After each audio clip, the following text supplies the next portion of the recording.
want hulle wil baie graag saam gaan Tjoenkoe toe, na die Boesman sending toe. Ek vra toe vir hom, hoe die Here dit in jou lewe laat gebeur? Toe sê hy, ek het besef, ek doen niks spesiaals vir die Here nie. Hy sê, my hele lewe draai eintlik maar om my eie sakebelange, en dit draai om my eie familie se behoeftes, en ons eie vreugdes, en die Here het my oortuig, ek wil hierdie 10 dae vir hom afstaan, want ek wil dit vir hom spesiaal doen. En nou, as jy nou vanoggend hier sit, jy kon mos nou lekker in jou bed gelê het, jy kon mos maar die winter op so 'n manier geniet het vanoggend. So jy sit vandag hier, omdat jy ook die gevoel gehad het, van maar ek doen dit vir die Here, en daarom doen ek ook die opoffering. So geliefdes, dis lekker om saam met u hier te wees, omdat ons die Here wil kom aanbid, en ook omdat ons hom wil kom dank, en vir hom kom loof vir sy genade oor ons. Dit is winter, maar so ken ons hom. Hier by Julie maand, dan is dit dan nou koud. Op die pad self het ek so die minimum temperatuur wat ek gemeet, dit was so -3. Maar verder was hy hoofsaaklik hier by 1 rond, hier en daar in 0, maar die grade is nog nie soos verlede jaar, wat ons amper die heel pad gery het, in 'n -5 temperatuur tot hierso nie. So dit is nog nie heeltemal so koud nie, maar moenie gerustig raak hier, dit kom. Geliefdes, net so 3 afkondigings wat ek graag met u wil deel. Vanoggend het ons 4 persone wat verjaar, wat hierdie week verjaar, en ek wil net graag hier op die program kyk. Die eerste persoon wat ons graag wil gelukwens is Shane Pelser, wat dan die 7de verjaar. Kan ons net hoor of Shane hier is, en of iemand dalk hierdie koekie maar net vir Shane wil neem. Is dit Shane of Shanae? Is dit Shane? Nou maar goed. Is daar iemand wat vir Shane ken, wat vir hom gaan raakloop? Doe maar, nee Skriba, jy kan dit nie doen nie, jy doen genoeg van die goed. Kom ons hoor 'n bietjie, is daar iemand anders wat vir hom? Ek gaan nou vir u dit gee. Daar is so Shane se lekkertjie. En dan die 8ste, net so, as ons praat van die 7de, moet nie vergeet van Chris, ons voorsanger, wat die 7de geopereer word, daar in Midrand nie.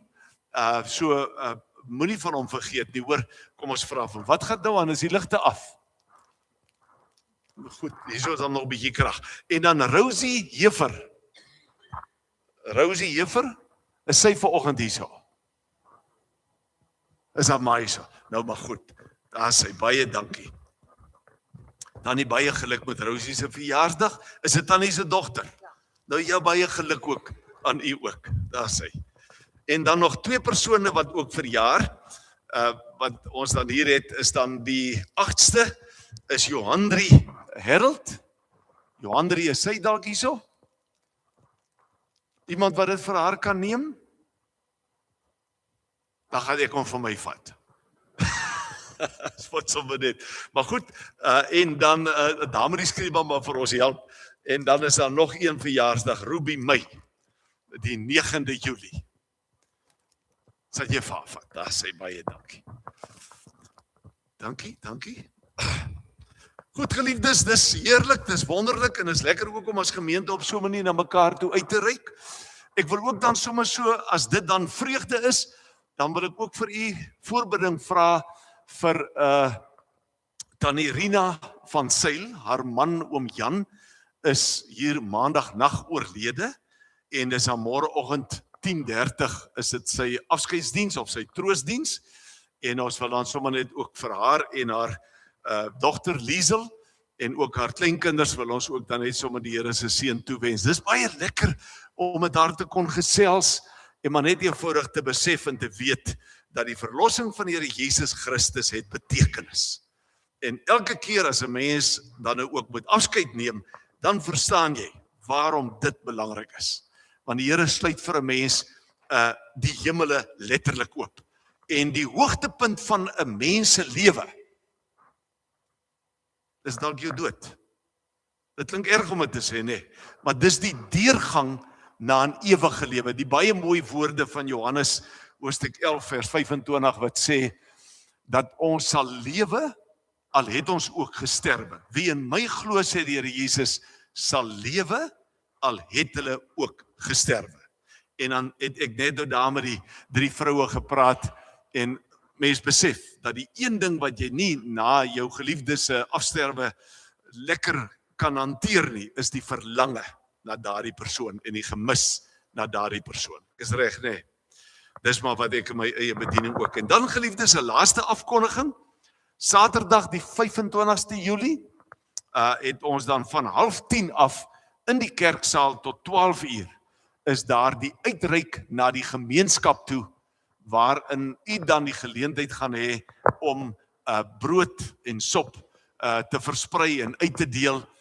En ek wil sommer ook weer vir u aanmoedig, dat as daar brood en sop is wat u wil skenk, dat u asseblief met Audie sal praat. Audie, het ons nou al 6 potte. Hoeveel potte het ons nou al? Hoeveel? OK, hoeveel wil jy hê? Nog 4. Nou mag geliefdes, kom, dat julle dit vir haar maklik maak, en dat u dan uitkom ook en daarmee help. Kom ons kyk 'n bietjie na na die Here se boodskap, ook vir vanoggend. En dit kom uit Johannes 2, en die boodskap gaan dan handel oor beleef die heerlikheid van Jesus Christus. Beleef die heerlikheid van Jesus Christus. Ek sal net vir u bietjie, kom ek doen dit sommer nou. Hoe lyk dit? Het u Johannes 2 kon lees? Baie dankie Johan, Erika, baie dankie daarvoor. Dankie, baie dankie. Iets miskien wat vir u daar getref het, of iets wat u oor 'n vraag het. Dis hoekom ons vir u ook my selnommer gee, dat jy dit tog vir my maar die vraag stuur, en dat ek kyk, want baie van die vrae sal my vasvra, sodat 'n mens so 'n bietjie naleeswerk doen daaroor, en die Bybel probeer regtig ook verstaan. Kom ek hoor sommer van die kant af, Johan, julle het lekker gedink oor verlede week. Ek wil net graag hier terugvoer gee oor die term in die begin was die woord, en die woord was God, en die woord was by God. Daardie in die begin is daar verskillende teoloë wat daaroor verklaringe bied, maar ek dink ons sou gemaklik kon sê, dit is nie voor of na die dinosourusse nie, maar in die begin is voordat tyd geskep is. Verstaan nie? Ek weet, dis 'n konsep wat ons as mense nie ken nie, of ons dink nie daaraan nie, want ons werk in terme van tyd. Ons dink aan gister, vandag en môre, 20 jaar gelede, en miskien die volgende 10 jaar. Verstaan nie? Maar aan die begin, of in die begin, is toe tyd nie bestaan het nie. Net sommer so 'n bietjie om jou brein daarmee te skommel. Johan, miskien iets van jou kant af nog.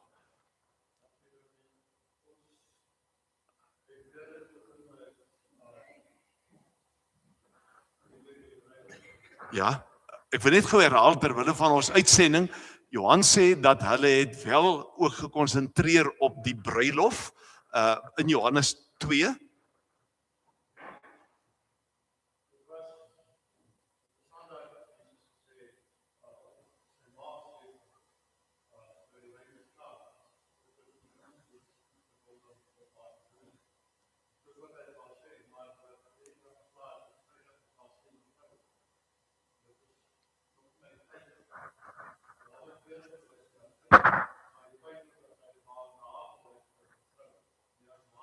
Ja.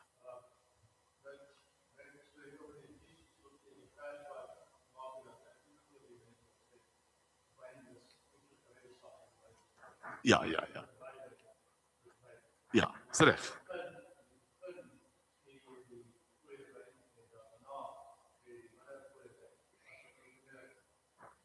Ja.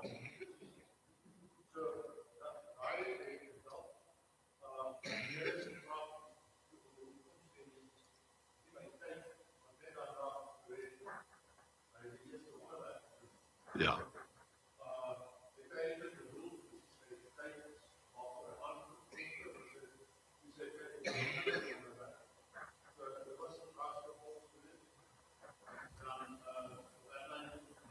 So. Ek sal die beker vat.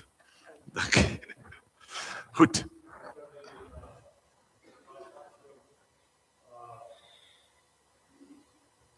Temperreiniging. Johan sê, wil net ook terwyl van die uitsending, hy het 'n vraag, en dit is 'n baie algemene vraag oor die manier waarop die Here Jesus sy ma antwoord as mevrou, maar ook dan met die stelling wat hy sê, dit is nog nie my tyd nie. Daar's ook ander vertalings daarvoor om te sê, dit het eintlik nie iets met my te doen nie. Verstaan nie, daar's bietjie van 'n skakerings rondom dit, maar ek luister Johan.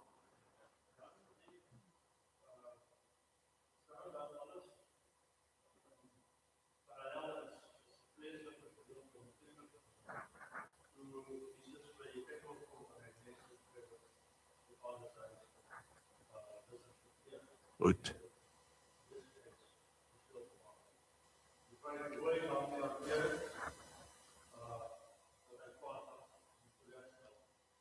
Goed.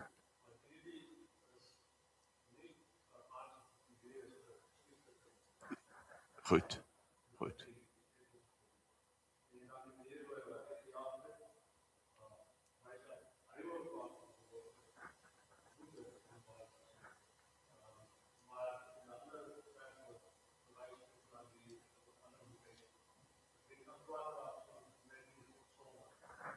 Ja.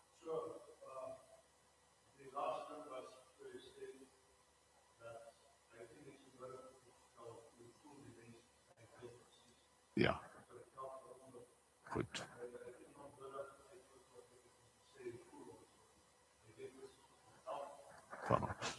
Ja. Dankie Johan. Ek herhaal dit net weer, net kort opsomming. Ek het reeds verwys na Johan se vraag rondom Maria en Jesus se gesprek, en dan ook inderdaad die gebeure in die tempel, dat die Here Jesus ontsteld was, en dat hy dan opgetree het, en daardeur, en dit sal ons net hoor, daardeur die eer van sy vader beskerm het, en ook dan die instelling van die tempel as die huis van die Here het hy dit genoem, deur dan ook die tempel te beskerm en dit wat daar behoort te gebeur. En die rede gaan ek maar net weer sê, maar kom ek nou sê dit weer, die rede is omdat die Joodse gemeenskap eintlik so in kontras gelewe het. Maar ek gaan dit net vir julle probeer verduidelik. Ons gaan nie noodwendig al die detail presies kan oplos nie, omdat die kommentare en die teoloë ook maar daarmee so 'n bietjie sukkel, maar ek gaan vir u probeer, en ek dink dis wat die Here wil hê, dat ons 'n perspektief moet ontwikkel vir wat hier gebeur in die hele proses waarmee ons besig is. En die proses gaan ek vir u in my inleiding gaan ek dit vir u verduidelik. So, kom ons luister aandagtig, maar ek is baie dankbaar. Geliefdes, dit is so. Kyk net wat het nou gebeur. Baie van u het Johannes 2 gaan lees. Volgende Sondag is dit Johannes 3, en dit gaan oor die gesprek tussen Jesus en Nikodemus. Maar ek wil vir u vra dat u, en ek dink dis wat ek op hierdie stadium beleef, is dat die Here dalk nie met ons gaan infokus op die gesprek tussen hom en Nikodemus nie. U het al baie preke daaroor gehoor, gaan dit wel ook betrek. Maar bid saam met my dat die Here met ons praat oor die tweede gedeelte van Johannes 3. Daar is waarhede wat daarna vore kom wat absoluut goddelik is. Baie dankie. Daarom wil ek graag vir u vra dat ons hierdie diens ook dan begin aan die hand van Matteus 22. En in Matteus 22 staan ons hier, en dit is so heerlik.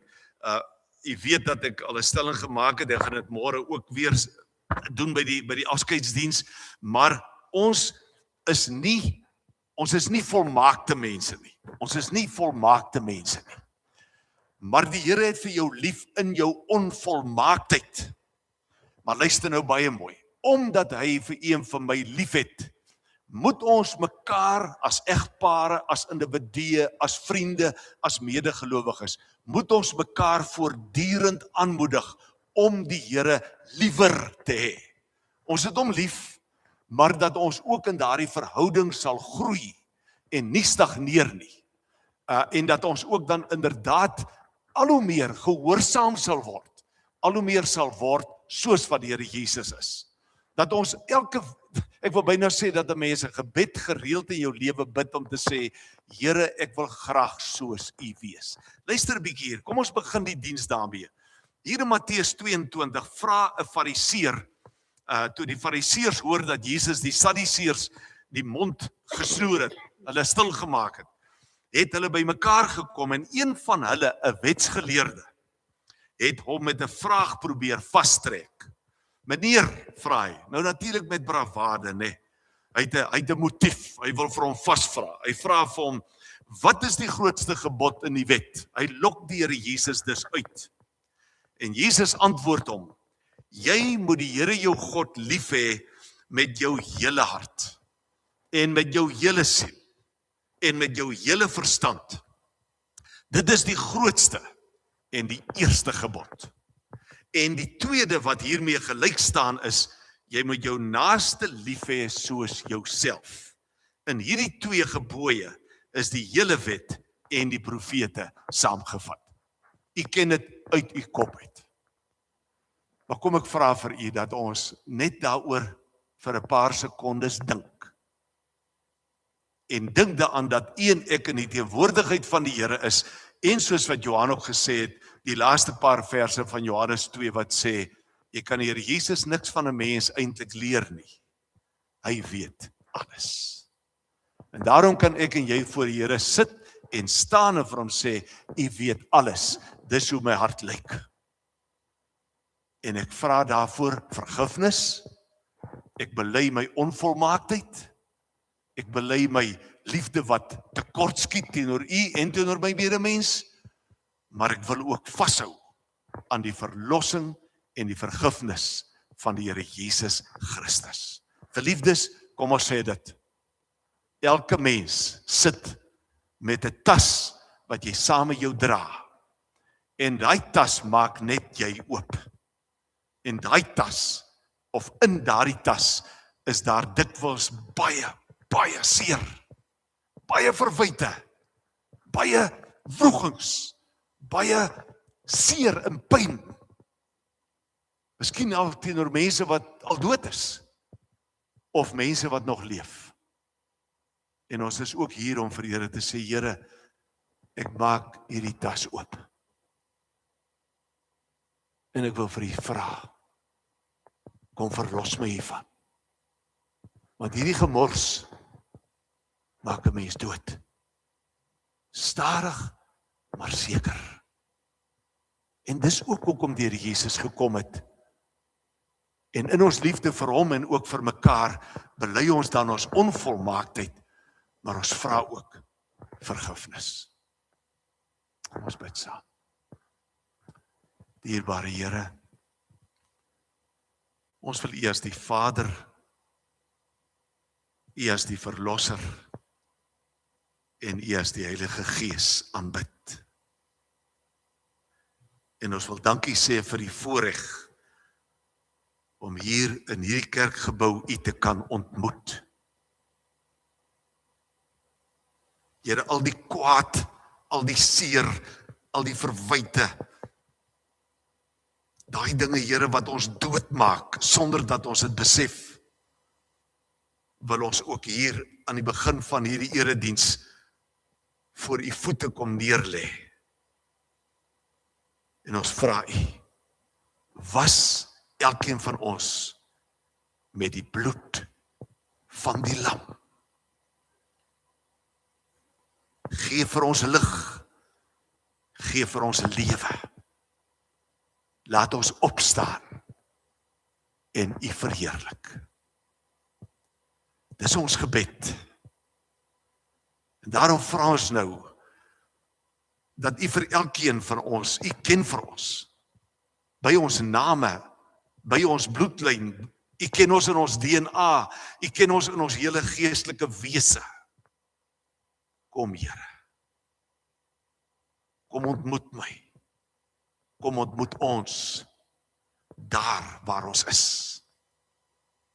As ek vanoggend in die gutter lê, as ek vanoggend wil in mekaar krimp van seer en pyn of van bekommernis, of as ek vanoggend jubelend en bly en huppelend is, kom Here en seën elkeen van ons in u heilige goddelike naam. Seën ons in die naam van die Vader, in die naam van Jesus Christus die Here, en in die naam van die Heilige Gees. En ons antwoord, Amen. Amen. Kom ons sing die volgende 2 liedere. Loof die Vader, die Seun en die Heilige Gees. Kom ons gaan daarna. Dankie. Kom ons.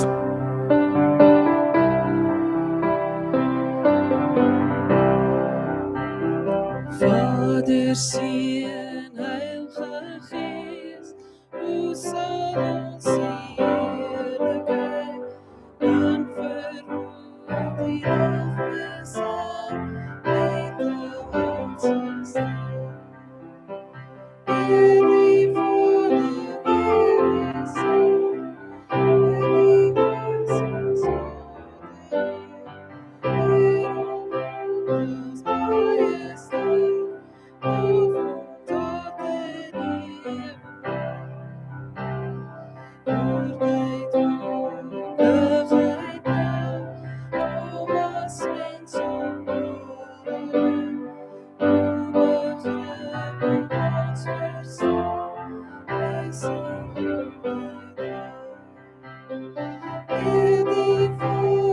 eer die Seun, eer die Gees, ons Vader, eer ons majesteit.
Baie dankie.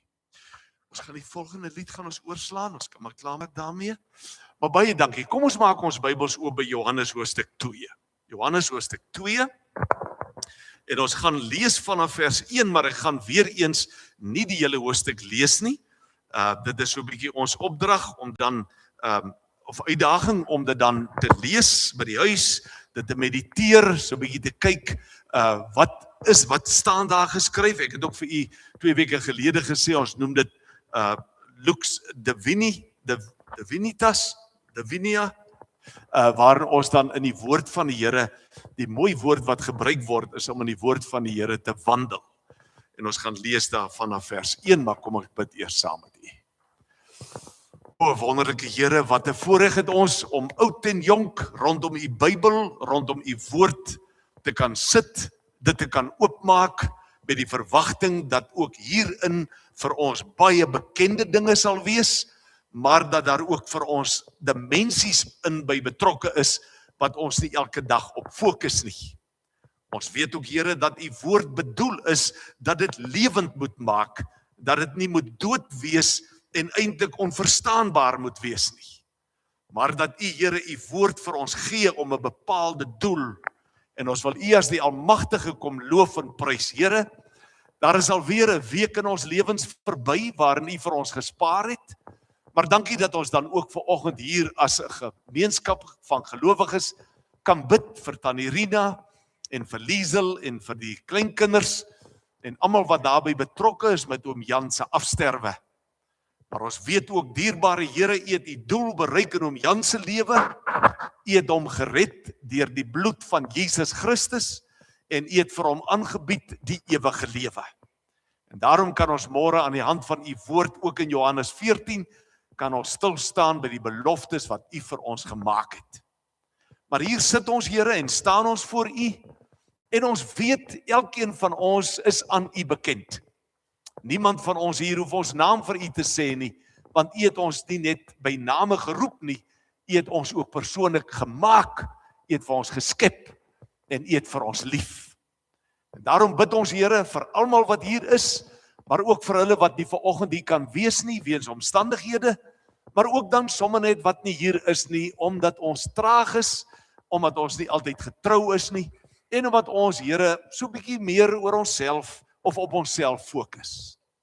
Ons weet ook, dierbare Here, dat as gemeente is daar ook verskillende omstandighede in elke huis en in elke hart, maar ons bid dan dat dit nie as verskoning aangebied sal word nie, maar dat u, Here, deur u Gees ook in ons lewe hier ook in Ficksburg en waar ook al in u kerk, dat u, Here, vir ons sal oproep tot hernuide toewyding aan u en 'n gehoorsaamheid aan u.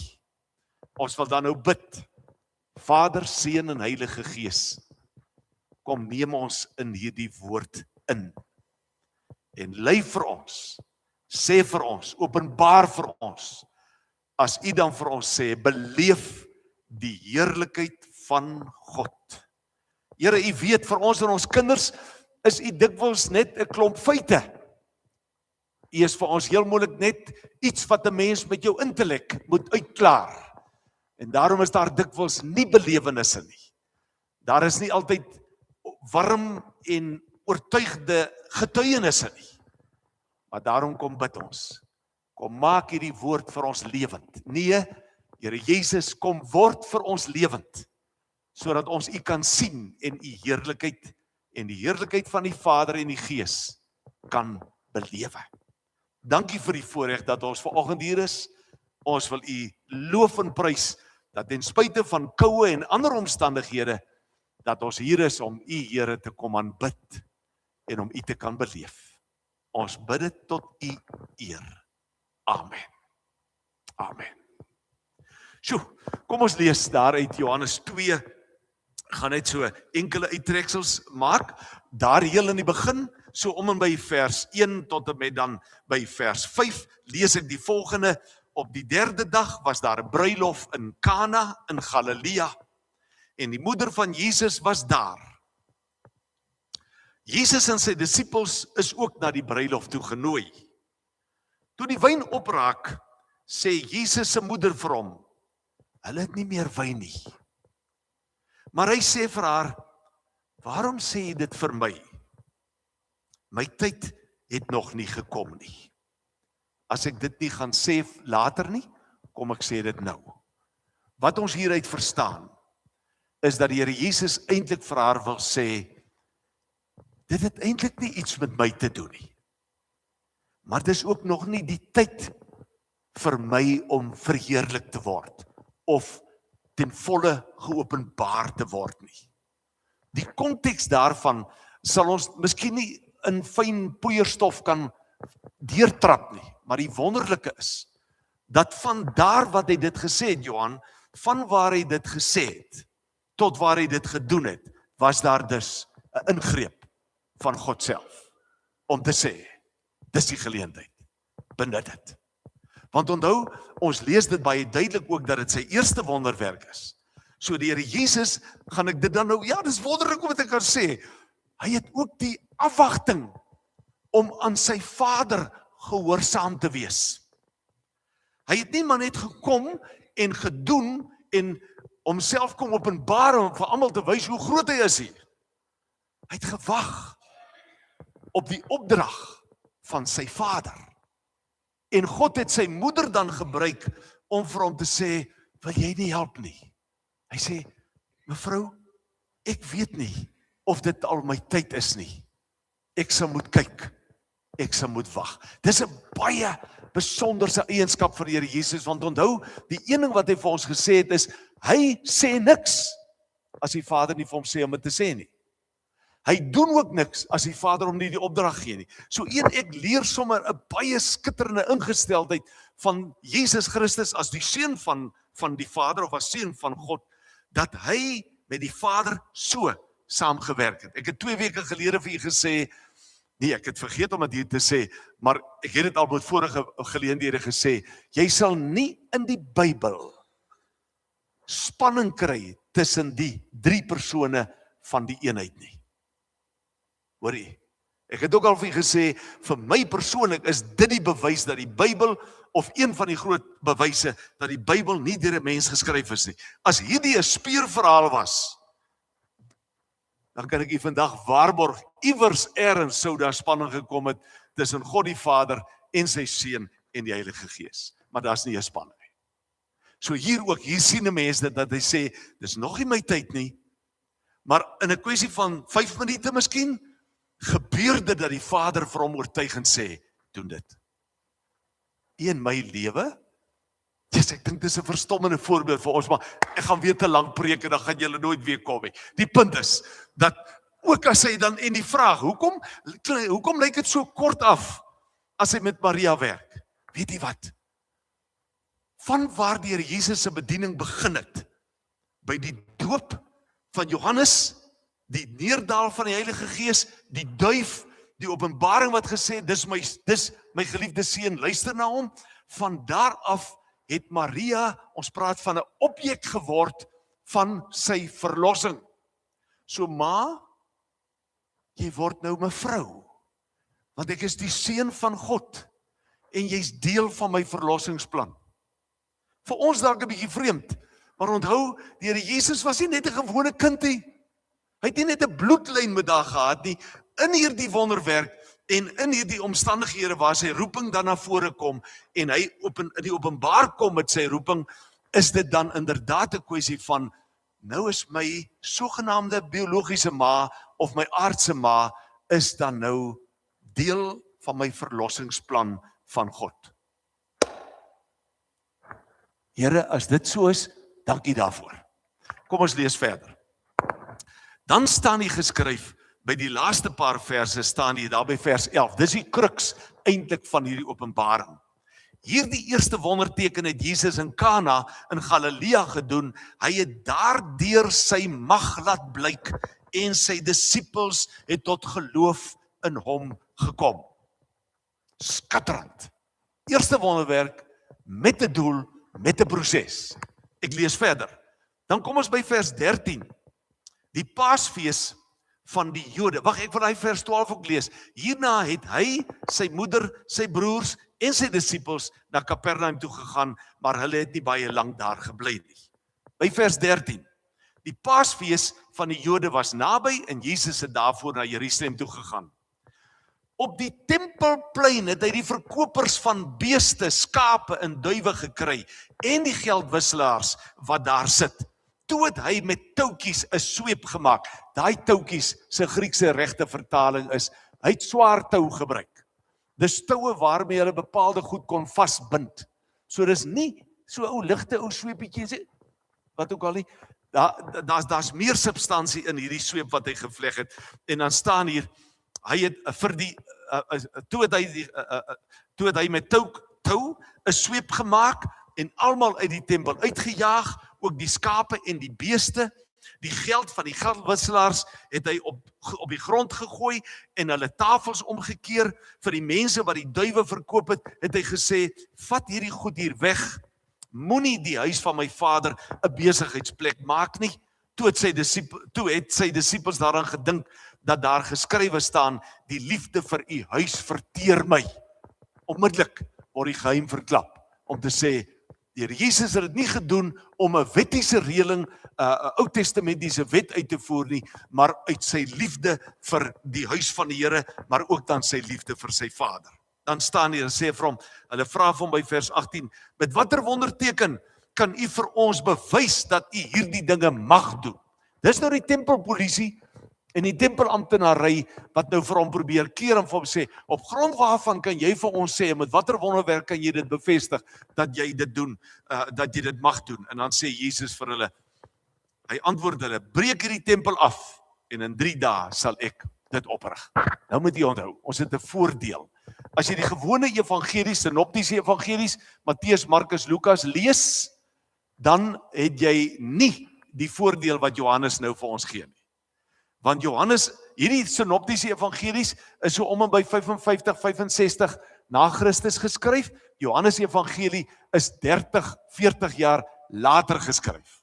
Waar Johannes dan in Efese gesit het en kon terugdink en die Here vir hom, natuurlik ook, hy het na Maria gekyk, hy het haar tot haar ou dag toe, het hy haar versorg, maar dan is dit die wonderlike dat hy kan sê, hy kon dit sê, toe, hulle het dit nie verstaan, wat hy hier gesê het, breek die tempel af en in 3 dae sê ek dit oprig nie, maar dan staan die Jode sê vir hom, 46 jaar lank het hulle aan hierdie tempel gebou, hoe kan jy dit in 3 dae oprig?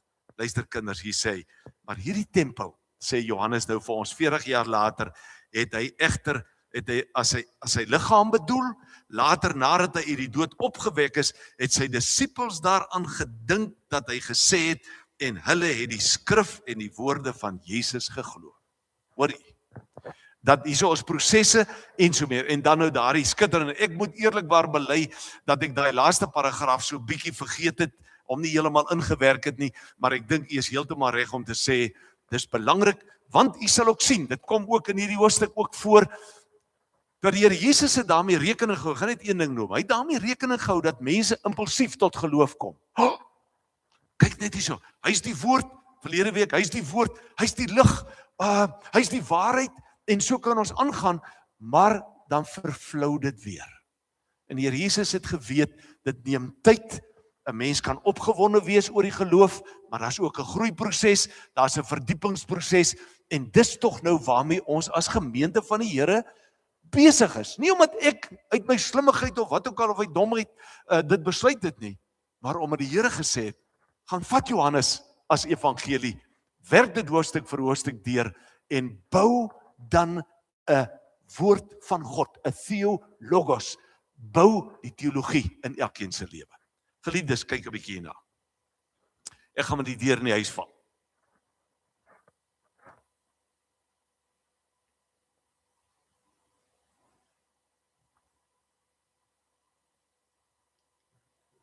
Oelalies.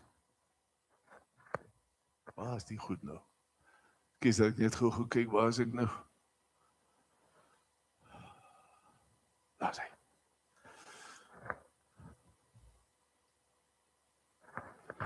Kyk gou na daai 2 teksverse. Die vraag wat ons kan vra is, hoekom het Johannes vir ons hierdie wonderlike evangelie deur die inspirasie van die Heilige Gees geskryf? En in Johannes 20 vers 31 staan daardie woorde, maar die wondertekens is beskrywe, sodat julle kan glo dat Jesus die Christus is, die Seun van God, en sodat julle deur te glo in sy naam die lewe kan hê. Dis die doel van die boek wat u nou op u skoot oophou. En dis die doel van die boek wat jy by die huis gevra is om te kan lees. So ons moet die doel van wat in Johannes 2 ook gebeur, die doel van daardie wonderwerk, die wynwonder, maar ook die doel van die reiniging van die tempel, moet ons in daai lig sien. Kyk 'n bietjie die volgende vers. Johannes 1 vers 14 sê, die woord het mens geword, en dit het ons verlede week ook gelees, en onder ons kom woon. Daardie woord het ons gesê, dis 'n titel wat gebruik word vir Jesus Christus, want hy is die Logos, die woord tou theou. Hy is die woord van God. Nie net die geskrewe woord nie, ook nie net my verkondigde woord nie, ook nie net die geïnterpreteerde woord nie, maar die woord van God as 'n heilige titel, wat jy al reeds in Genesis 1 vers 1 kry. Dat God geskep het deur die woord wat met 'n hoofletter geskryf word, wat 'n persoon is. Kyk 'n bietjie wat sê. Die woord het mens geword en onder ons kom woon. Ons het sy heerlikheid gesien, die heerlikheid wat hy as die enigste seun van die Vader het, vol genade en waarheid. Nou, u moet saam met my daaroor dink. Hoe sou u en ek die heerlikheid van die Here Jesus Christus of die heerlikheid van God aan ander mense verduidelik? Wat is dit? Wat moet ek sien? Wat moet ek beleef? En ek gaan dit toepas in die 2 wonderwerke wat ons sopas gelees het. Wat is hierdie heerlikheid? Kom ons probeer. Die heerlikheid van die Here Jesus Christus, moet jy saam met my nou dink, want geliefdes, dis die persoon aan wie u en ek behoort. Dis die persoon wat homself van ons kom openbaar het. Wie is hierdie Here Jesus? Ma, verduidelik dit vir my. Pa, jy praat van die Here Jesus, wie is dit? Hoe moet ek dit verstaan? Hoe moet ek dit beleef? En om dit te kan beleef, moet 'n mens vir die Gees van die Here vra, open my oë, om meer en meer van die Here Jesus te sien, en om meer en meer bewus te raak van die Here in my eie lewe. Ek gaan dit kortliks probeer verduidelik. Die Here Jesus Christus se heerlikheid lê daarin, dat hy die woord van God is. Dat hy God self is. Die woord van God lê daarin, het ons verlede week gehoor, dat hy die lig vir die wêreld is. Die woord van God lê daarin, dat hy die lewe is. Dat die Here Jesus om hom, en ek gaan nou 'n woord gebruik, en ek gaan dit in menslike terme probeer beskryf, om dit vir myself ook duidelik te maak, dat om die Here Jesus Christus, is daar 'n aura van heiligheid, van uniekheid, 'n aura van ewigheid, die glans, die teenwoordigheid van die Here, sien ek en jy, wanneer ons die woord veral lees, en wanneer die Gees van die Here vir ons verduidelik, sien ek die heiligheid en die ewigheid van God self. Dat as een ek is ons vanoggend, as die Here vir ons sê, Anton sê vir die gemeente, hulle moet my heerlikheid beleef. Liefdes kerk wees bestaan nie net daaruit, dat ons oor teologie moet stry en stoei, en oor standpunte en so meer nie. En die hele tyd moet wonder, wie's nou reg en wie's verkeerd, en wie's goed genoeg, en wat ook al nie. Die heerlikheid van die Here is tussen ons, is in ons. Elkeen van u, op die einde van die dag, weerspieël iets van die heerlikheid van die Here. Dat u as gemeente vandag nie moet sê, hier is maar net 70 mense nie. Ons moet kan sê, ons het die Here in sy heerlikheid gesien, want mense het ook ten spyte van koue, het hulle die opofferings gemaak, om die Here te kom aanbid, want daarin sit daar ook 'n heerlikheid van God se krag, en God se teenwoordigheid, in elkeen van ons se lewens. So jy moet jouself nie arm dink nie. Jy moet jouself ook nie los van God dink nie. Want die Here Jesus Christus het vir ons gesê, dat hy deur sy gees in elkeen van ons se lewe leef. Daarom noem hy ons inderwaarheid die tempel van God. Dis verstommend, broers en susters, liewe kinders. Dis verstommend om te dink dat die Here Jesus so teenwoordig deur ons is. Dat as jou buurman vir jou sê, ek glo nie in hom nie, dan moet jy vir jouself kan sê, maar Here, is dit moontlik, het hy nog nooit vir u en my gehoor nie? Het hy nog nooit u in my lewe gesien nie? Het hy nog nooit u in my teenwoordigheid beleef nie? Kom ek vat u na die bruilof toe. Beleef sy heerlikheid by die bruilof. En geliefdes, ek gaan dit prakties maak. Almal van ons ken 'n bruilof, ons ken 'n huweliksfees, ons ken 'n troue, ons ken die onthaal. Nou wil ek vir u vra, dink 'n bietjie. Kom bietjie saam met my bruilof toe. Kom ons gaan kyk hoe lyk die Here Jesus. Jy weet, en ek wil nou nie daarmee begin het nie, maar gaan dit noem. Hulle sê 'n seremoniemeester wat vuil grappies op 'n huwelik wil bevestig. Wat 'n vuil grappie by die onthaal wil vertel, hou net die dominee dop. En as hy die eerste vuil grappie so deurgestoot het, dan kyk hy of die dominee lag. En as jy lag, kan jy vergeet, hy vertel dan 20 ander vuil grappe. Want hy het jou goedkeur. Kom ons kyk gou. Dat die Gees van die Here jou help. Want ek het geweet, geliefdes, as ons net uit Johannes 2 moet praat oor die vraag, dan gaan ons amper nêrens kom nie. Maar as die Here sê, Anton, sê vir hulle, gaan saam met hulle, Anton self, ek wil hê jy moet my heerlikheid beleef, dan dink ek is dit nodig dat u en ek 'n bietjie so tussen die skare deurkyk en kyk na die Here Jesus. Want geliefdes, hulle het mos geweet hy's daar. Hy was genooi. En sy disippels was genooi. So almal op hierdie bruilofsfees het wel die fokus op die bruid en op die bruidegom gehad, by die oog op die kanne wyn of water gehad, hulle die oog op die kos gehad, maar hulle het gewonder, waar's die Here Jesus? Wie is hy nou? Wys hom 'n bietjie vir ons. Daar man, daar sit die seun van Maria. En wat doen ons dan? Ons hou hom dop. Ons hou hom dop. Ons kyk na sy andersheid. Ons kyk na die uitdrukking in sy oë. Ons luister na sy stem, want sy oë is die wat sag is, wat liefdevol is, wat die belange van die mense om hom soek.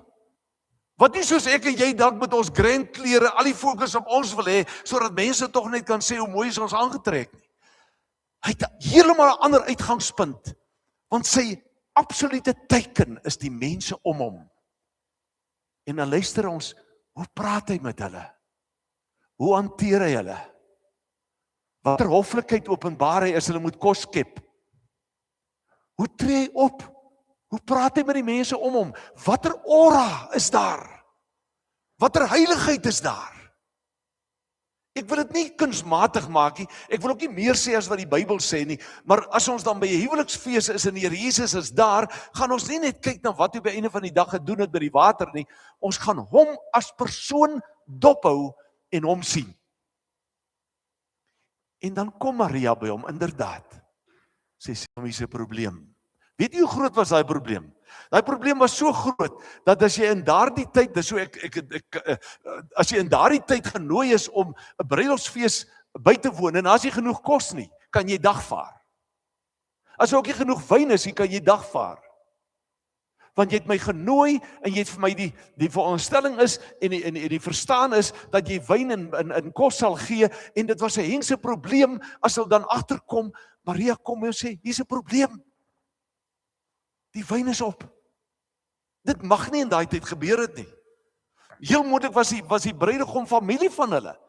En hy in sy omgee hart en in sy ingesteldheid sê vir Maria, ek kan jou nie sê, wat moet ek daarmee doen? Want is nog nie my tyd van verheerliking nie. Maar dat God dan kom en hom ook deur sy gees oortuig en sê, dis die geleentheid van die koninkryk van God. Openbaar jouself. Dis die begin. En dan sê Maria, luister 'n bietjie haar woorde, is baie interessant, dat sy wel vir die kelners gaan sê, as hy vir julle opdrag gee, doen dit, moenie vra nie. Maria het ook 'n verwagting gehad, iewers ergens gaan hierdie seun van haar, nee, iewers ergens gaan God voorsien. En dan gee hy die opdrag, maak die kanne vol. Onthou die kanne, moet jy weet, net 6 van hulle, ek wil dit nie graag so doen nie, maar hulle sê die 6 is nie 7 nie. Want die 6 verteenwoordig 'n ou bedeling. Die Ou Testamentiese bedeling, waar jy, as jy kom as 'n gas, dan word daar met 'n skepding water oor jou hande gegooi en jy moet dit was. Wie van u was al by die gebedsmuur in Jerusalem? Ek het die genade gehad om dit te beleef. Dat voordat jy na die muur toe stap jy eers by 'n water fontein amper, maar so krane, en dan as jy daar kom, dan word jou hande eers gewas voordat jy kan gaan bid. En as jy klaar is met die bruilof, dan word dieselfde ding weer gedoen. So die kanne is gebruik, al hierdie gaste se hande is gewas, maar dis onvolmaak. Dis net 'n simbool van die werklikheid, en die werklikheid sit tussen hulle. Die Here Jesus Christus is die een wat jou lewe reinig. En dan maak hulle daai kanne vol, 600 liter water, wat verander in 600 liter wyn. En jy is heeltemal reg, Johan, ons hoef nie daaroor skaam te wees nie. Dit was wyn. Maar weet jy wat is ook interessant, dat ons sê, ook of wat ons kan weet, in daai tyd het mense wyn gedrink soos dat ek en jy koffie en tee drink, maar dis verdun 1:4. So die water of die wyn wat die ouens aan tafel gedrink het oor die algemeen, was verdun. Maar nie hierdie nie. Hierdie is werklike wyn, en as hulle dit dan vir die seremoniemeester vat, en hy dit dan proe, dan gaan hy na die bruidegom toe, en hy sê vir die bruidegom, hoe het jy dit reg gekry? Wat gaan nie aan? Want gewoonlik gee jy vir jou gaste eers die beste wyn, en as hulle nou eers seker op 'n stadium is, dan kry hulle die swakker wyn. Maar hier sit omgedraai.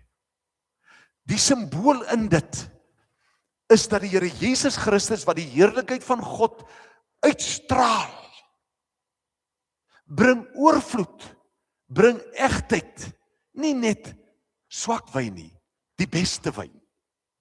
As simbool ook van reiniging, wat ook heenwys na sy eie dood, sy eie bloed wat gevloei moet word, en wat ook bring reiniging, nuwe lewe, dankbaarheid, bewondering, geloof en oorgawe aan die Here. So hierdie bruilofsmaal moet ek en jy nie onderskat nie.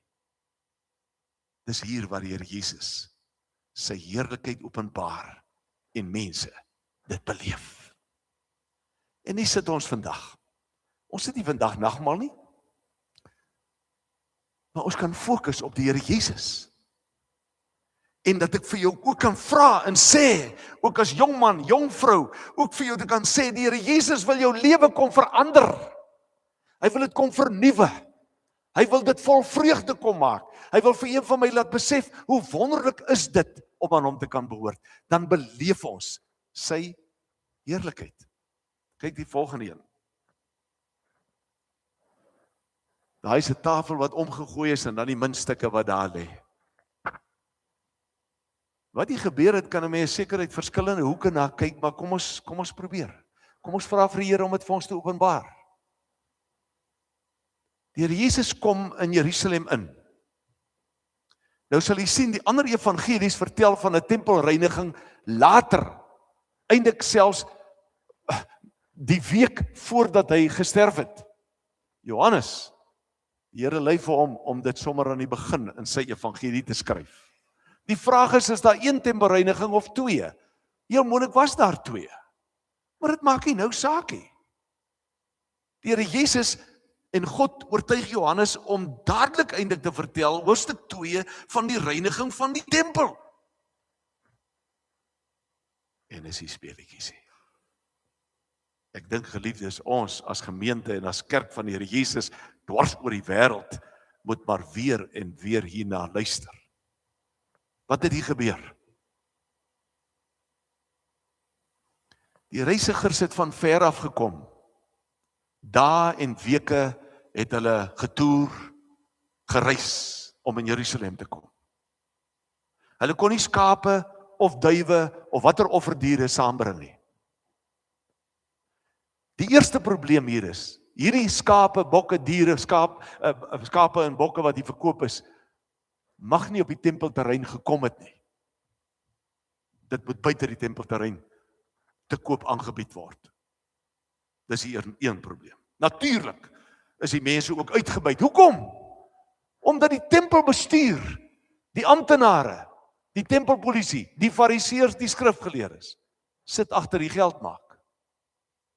En die Here Jesus het dit geweet. Wat nog het hier gebeur? Mense kom uit ander lande uit, met ander valuta, met ander tipe geld, en dit moet by die wisselaars gewissel word. Wat gebeur hier? Toe is R1 nie 16, toe R16 nie $1 nie, maar R32 is toe $1. 'n uitbuiting. En die Here Jesus kom hier ingestap, en nou wil ek vir u vra, moenie net kyk na sy kwaai beeld nie, want dan gaan ons 'n verkeerde beeld hê. Maar in sy heerlikheid en in sy wese besef hy, die tempel word ontheilig deur die mense wat die tempelwette beskerm. Dis mos 'n kontras. Die ouens wat die tempelwette moes beskerm, fariseërs, skrifgeleerdes, die geestelikes van die dag, is juis die ouens wat dit oortree. Vir hulle eie gewin. En die Here Jesus veg dan 'n sweep. Jaag die mense uit, ook die skape, ook die bokke, ook die geldwisselaars se tafels word omgeskop. Maar nou wil ek vir u vra, moenie daar stop nie. Wat het ons by die bruilofsmaal gesien? Die heerlikheid van die Here Jesus. En as hy nou daar opgetree het soos 'n soldaat, sou min mense hom gevolg het, want hy sou net so gelyk het soos die res. Maar in sy wese, in sy heerlikheid, al tree hy dit op, al doen hy dit met die suiwere motief om die eer van sy Vader te beskerm en om die tempeldiens so te beskerm, want hy self is die tempel van God. Hoor u? Hy self is die een wat 3 dae dood sal wees en wat sal opstaan en wat die tempel dan sal herstel.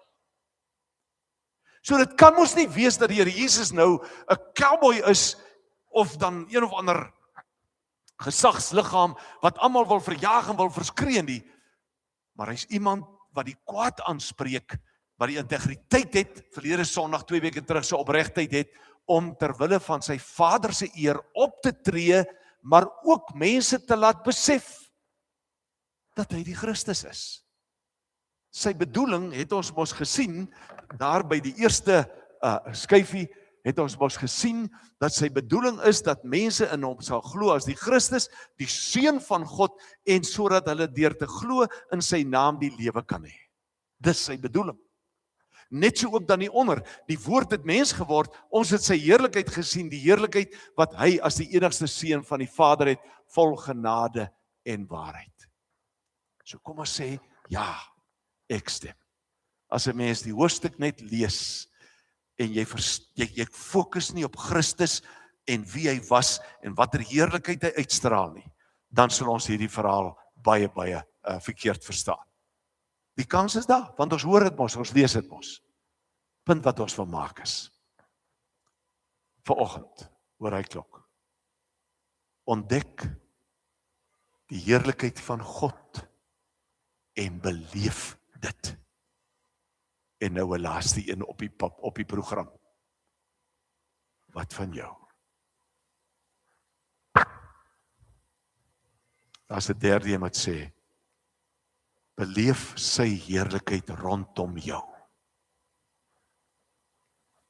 Môreoggend 10:30 gaan die gemeente begrafnis hou. En daarin gaan ons saam die heerlikheid van die Here beleef. As lammertyd kom, as die oes afgehaal moet word, François, as 'n kind gebore word, as die Here jou vraagstuk oplos, as die Here jou versorg, as hy jou beskerm, sien die heerlikheid van Jesus Christus raak. Die bruilof te Kana, die heiliging van die tempel, is om die mag van Christus raak te sien en om daarvoor te bewonder.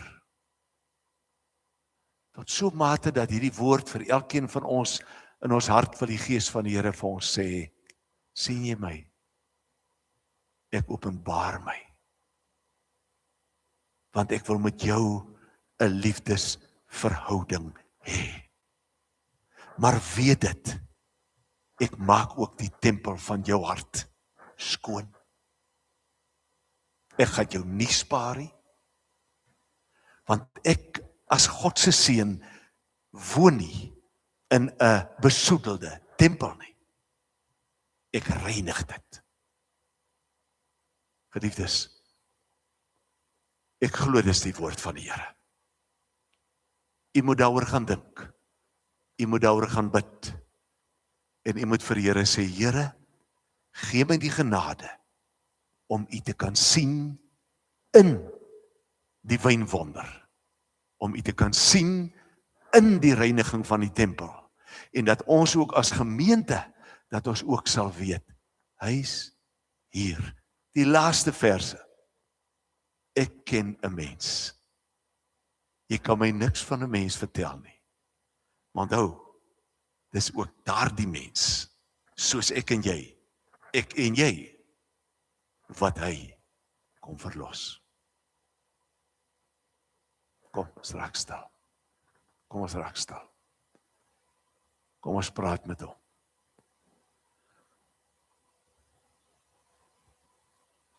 Here Jesus, U het gekom om die Vader in ons te kom openbaar. Ons ken nie die Vader nie, ons het hom nie gesien nie.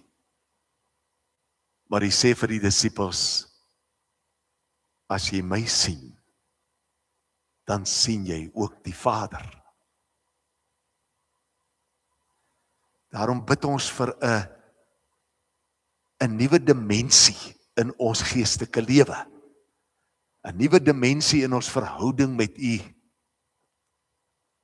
Dat ons nie net sal sê, ons is vir U lief en ons sal vir U sterf nie. Maar Here, dat ons ook sal sê, ek is verstom oor die heerlikheid van God. Here, ons kom bely dit. Daar's elke dag in ons lewe soveel faktore wat dit wil smoor. Daar is soveel dinge wat in ons lewe gebeur, wat ons oë wil toedruk. Maar ons bid, skenk ons die vermoë om U heerlikheid te kan raak sien. Al lyk dit asof dit net die Satan is wat regeer. Dat ons sal sien dat U is wie U sê U is. Die woord, die lig, die lewe, die seun van God, die koning van die uitverkore Israel, ons verlosser.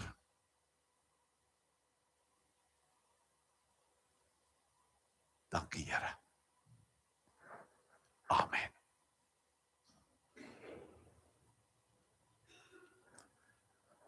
Kom ons reël so dat die offergawes by die deure opgeneem sal word, is dit reg so?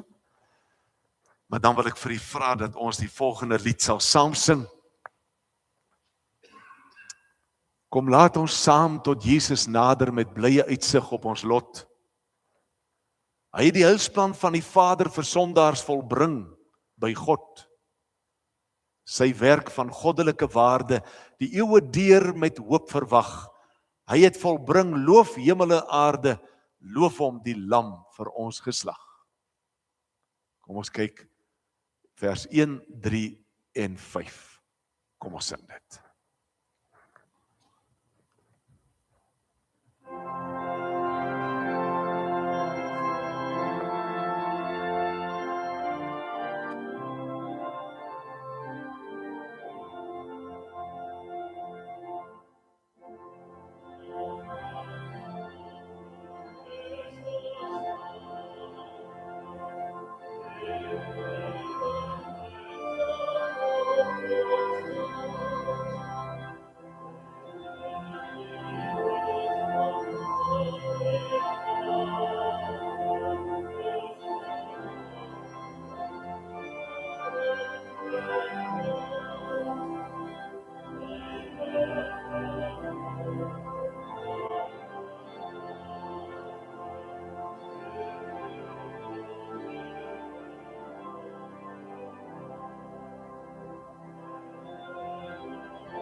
Liewe broer,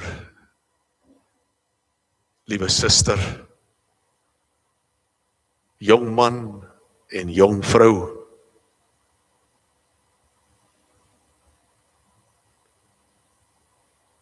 beleef die heerlikheid van die Here Jesus Christus.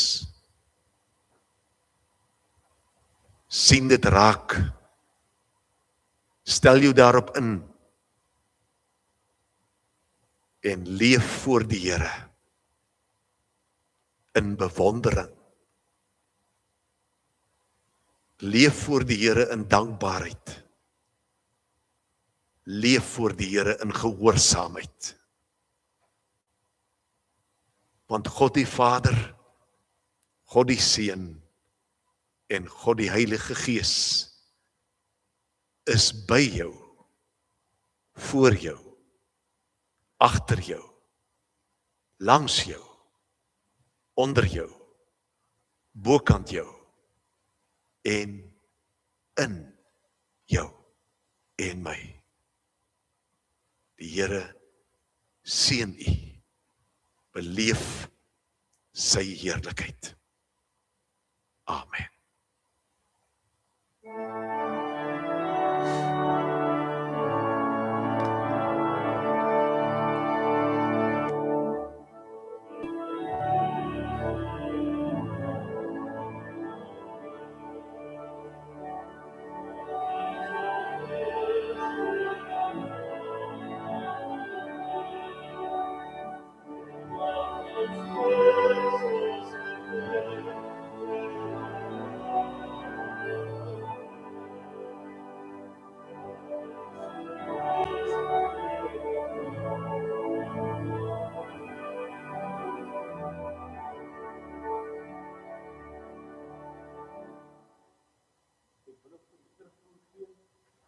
Wat betref Marnel se prestasie verlede week,